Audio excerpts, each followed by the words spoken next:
اللہ کے محبوب صلی اللہ علیہ وسلم نے جو آپ کو علم کے شہر کا دروازہ فرمایا، یہ کیوں فرمایا؟ کس وجہ سے کہ آیا کہ حضرت علی کے پاس کتنا علم تھا؟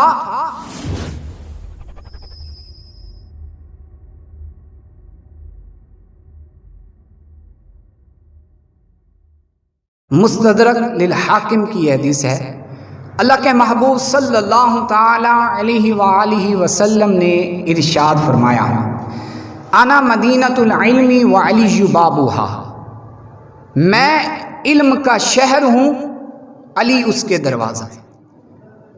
اس حدیث سے حضرت علی المرتضیٰ رضی اللہ تعالیٰ عنہ کی شان واضح ہوتی ہے۔ اب آپ غور کریں کہ اللہ کے محبوب صلی اللہ علیہ وسلم علم کے شہر ہیں، اور آپ کو پتہ ہے جب حضور علم کے شہر ہیں تو حضور کے پاس کتنا علم ہوگا، لیکن اس علم کے پاس جانے کے لیے علی کے پاس جانا پڑے گا، کیونکہ علی اس علم کے دروازہ ہے۔ تو آپ کو پتہ ہے دروازہ ایک مین ہیڈ ہوتا ہے حفاظت کا اور ہر چیز کا، تو دروازے پر جب گزریں گے تو انشاءاللہ برکت ملے۔ یہ فرمان سنتے رہتے ہیں، جیسے حضور نے فرمایا میں علم کا شہر ہوں، علی اس کے دروازہ ہے۔ اب کبھی ہم نے غور کیا ہے، کبھی سوچا ہے کہ حضرت علی رضی اللہ تعالیٰ عنہ کے پاس کتنا علم تھا؟ اللہ کے محبوب صلی اللہ علیہ وسلم نے جو آپ کو علم کے شہر کا دروازہ فرمایا، یہ کیوں فرمایا؟ کس وجہ سے کہ آیا کہ حضرت علی کے پاس اتنا علم تھا؟ توجہ کے ساتھ سنیے گا، حضرت علی رضی اللہ تعالیٰ عنہ کے پاس یقیناً اتنا علم تھا۔ آپ کی یہ کرامت منقول ہے کہ حضرت علی رضی اللہ تعالیٰ عنہ ایک پاؤں گھوڑے کی ایک رکاب میں رکھتے تو دوسری رکاب میں ڈالنے سے پہلے قرآن پاک کو ختم کر لیتے تھے۔ ایک دوسری بات، حضرت علی خود فرماتے ہیں مجھے قرآن کی ہر آیت اور اس کے معانی و مطالب اور مفاہیم کا پتہ ہے، اور یہ بھی پتہ ہے کہ وہ آیت کس جگہ نازل ہوئی اور کس کے لیے نازل ہوئی، اور اس کا مطلب اور مسائل بھی مجھے پتہ ہے۔ اب قرآن سب سے زیادہ، جو دنیا میں سب سے زیادہ علم ہے وہ قرآن پاک ہے، اور حضرت علی رضی اللہ تعالیٰ عنہ کو اس کا علم ہے۔ اب حضرت علی رضی اللہ تعالیٰ عنہ کو قرآن کا علم، اب قرآن ایک اور بات ذہن میں رکھیں، قرآن پاک کو آپ جب بھی پڑھیں گے آپ کو ہر مرتبہ الگ برکت، الگ فیض، الگ علم حاصل ہوگا، کیونکہ قرآن پاک علم کا ایک سمندر ہے، اور اس سمندر سے جب بھی آپ غوطہ لگاؤ گے آپ کو الگ ہی ایک موتی ملے گا، الگ ہی ایک فیض ملے گا۔ اب آپ غور کریں کہ جو بندہ قرآن پاک کی لوگوں نے اتنی تفسیر، اتنا علم ہے کہ صرف بسم اللہ الرحمن الرحیم کی علماء نے تفسیر لکھی ہے۔ حضرت علی رضی اللہ تعالیٰ عنہ فرماتے ہیں اگر میں قرآن کی تفسیر لکھنا چاہتا تو جو سورہ فاتحہ ہے اس کی تفسیر سے 70 یا 15 اونٹ، تقریباً اتنے اونٹ جو ہے نا بھر جاتے تھے، یعنی اتنا آپ کاغذوں کے ساتھ علم لکھتے جو اونٹ جو ہے نا بھر جاتے تھے۔ آپ غور کریں کتنا علم ہوگا، پورے قرآن کا تو بعد میں ہے نا سورہ فاتحہ۔ تو یہ شان سیدنا علی المرتضیٰ رضی اللہ تعالیٰ عنہ کی تھی ہیں۔ اور آگے ایک اور بات، حضرت علی رضی اللہ تعالیٰ عنہ ایک پاؤں گھوڑے کی ایک رکاب میں رکھتے تو بسم اللہ شروع کرتے، اور دوسرے رکاب میں ڈالتے تو والناس سورہ پورا قرآن پاک ختم کر لیتے۔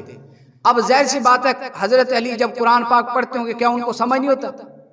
کیونکہ وہ عربی تھے، ان کو پتا تھا اس کا ترجمہ کیا ہے، اس کو معنی پتا کیا ہے، وہ سارا ان کو پتا تھا۔ اب ظاہر سی بات ہے جب بھی انہوں نے یہ گھوڑے پر سوار ہوں گے قرآن پاک پڑھا ہوگا اور عام روٹین میں قرآن پاک پڑھا ہوگا تو آپ اندازہ لگائیں ہر بار آپ کو پڑھنے سے کتنا علم حاصل ہوتا گیا ہوگا، کتنا فائدہ حاصل ہوتا گیا ہوگا، کتنا علم آپ کو آتا گیا۔ اب ہر بار قرآن پاک اس طرح پڑھنے سے آپ کو ہر بار الگ علم حاصل ہوا، تو یہ شان آپ کی بڑھ گئی علم کے حوالے سے۔ اچھا، پھر یہ حضرت علی رضی اللہ تعالیٰ عنہ کی شان ہے کہ آپ اس طرح، اور صحابہ کرام کے متعلق سنیں، حضرت عبداللہ بن عباس فرماتے ہیں کہ حضرت علی رضی اللہ تعالیٰ عنہ سب سے زیادہ علم والے تھے، کہ آپ قضاء کے معاملے میں سب سے زیادہ آپ سے پوچھا جاتا تھا۔ اور حضرت عائشہ رضی اللہ تعالیٰ عنہ فرماتی ہیں کہ حضرت علی رضی اللہ تعالیٰ عنہ قضاء اور مقدمات کے فیصلے میں سب سے زیادہ علم رکھنے والے تھے۔ اور حضرت عبداللہ بن مسعود فرماتے ہیں کہ صحابہ کرام آپ کی طرف مسائل اور فیصلے اور مقدمات اور مسائل کی طرف رجوع کرتے تھے کیونکہ آپ کے پاس اتنا علم تھا۔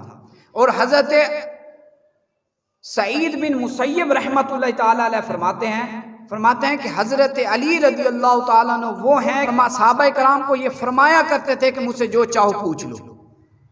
اس کے علاوہ اور کوئی صحابہ کرام یہ نہیں فرماتے تھے سوائے حضرت علی کے کہ آپ فرمایا کرتے تھے مجھ سے جو چاہو پوچھ لو۔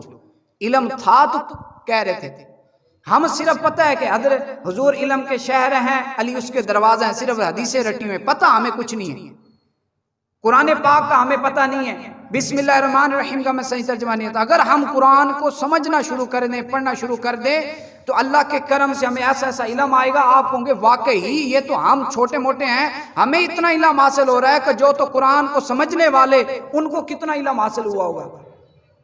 اور پھر حضرت علی کی یہ کرامت ہے کہ ایک پاؤں گھوڑے کے ایک رکاب میں رکھتے دوسرے میں ڈالتے تو آپ قرآن پاک کو ختم کر لیتے۔ یہ کیسے ہو سکتا ہے؟ ہم ایک سپارہ ختم کرنے کے لیے ہمیں 15 سے 18 منٹ حافظ کو چاہیے، اور عام آدمی کو آدھا گھنٹہ چاہیے ایک سپارہ ختم کرنے کے لیے۔ اور آپ ایک گھوڑے کے ایک رکاب میں پاؤں ڈالنے سے دوسرے میں ڈالنے سے کتنا منٹ ٹائم لگے گا؟ آدھا منٹ بھی بہت مشکل سا لگے گا، اور اتنے دیر میں پورا قرآن ختم ہو جانا، یہ سمجھ میں نہیں آتے نا عقل میں۔ آئیے میں یہ بات قرآن سے سمجھاتا ہوں۔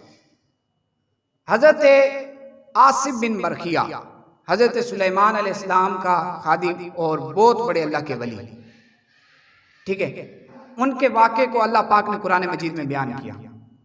اللہ پاک نے قرآن مجید میں ارشاد فرمایا، اس واقعے کو پورا ان کے قول کو آصف بن برخیہ کے قول کو نقل کرتے ہوئے ارشاد فرمایا، وقال الذی عنده علم من الکتاب، اور اس نے فرمایا جس کے پاس کتاب کا علم تھا، وہ کون؟ آصف بن برخیہ۔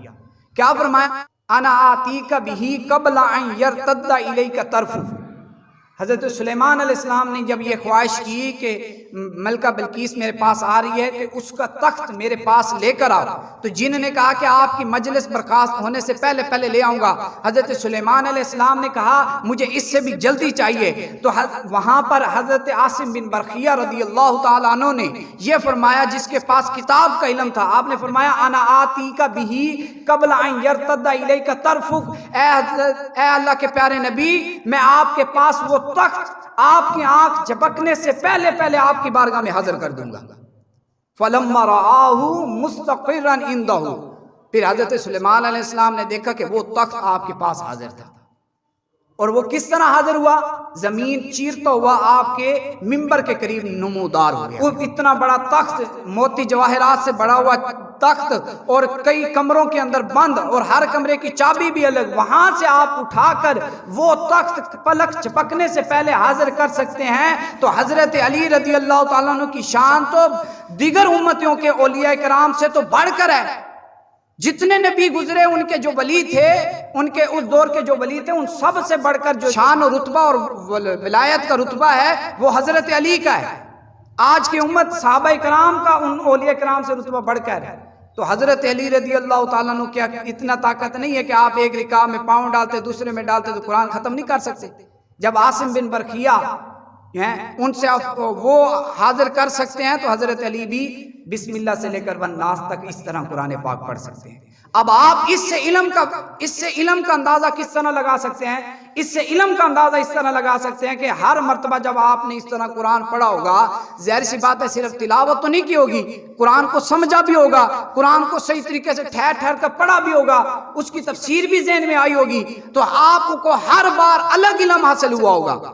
اس لیے اللہ کے محبوب نے شاہ فرمایا انا مدینۃ العلم والی بابا، اس لیے حضور نے فرمایا کیونکہ حضرت علی کے پاس اتنا علم تھا۔ ہم تو صرف یہ نعرے لگاتے ہیں، ہم تو کہتے ہیں علی حضرت علی علم کا شہر ہے، ہمیں پتہ ہی نہیں ہے۔ کم از کم ان کے نقش قدم پر اتنا تو چلے نا کہ وہ قرآن پاک کو سیکھنے کے لیے اتنا پڑھتے تھے، قرآن پاک کو اتنا پڑھتے، علم کو اتنا حاصل کرتے۔ ہم قرآن پاک کی ایک سورت صحیح نہیں پڑھتے، ہم قرآن پاک کا ایک رکوع پڑھ لیتے کم از کم، اور نہ بھی صحیح کم از کم قرآن کی زیارت تو کریں نا یار۔ یہ ہمارا انداز ہے، قرآن کو ہم نے بھولا ہوا ہے، پتہ ہی نہیں ہے۔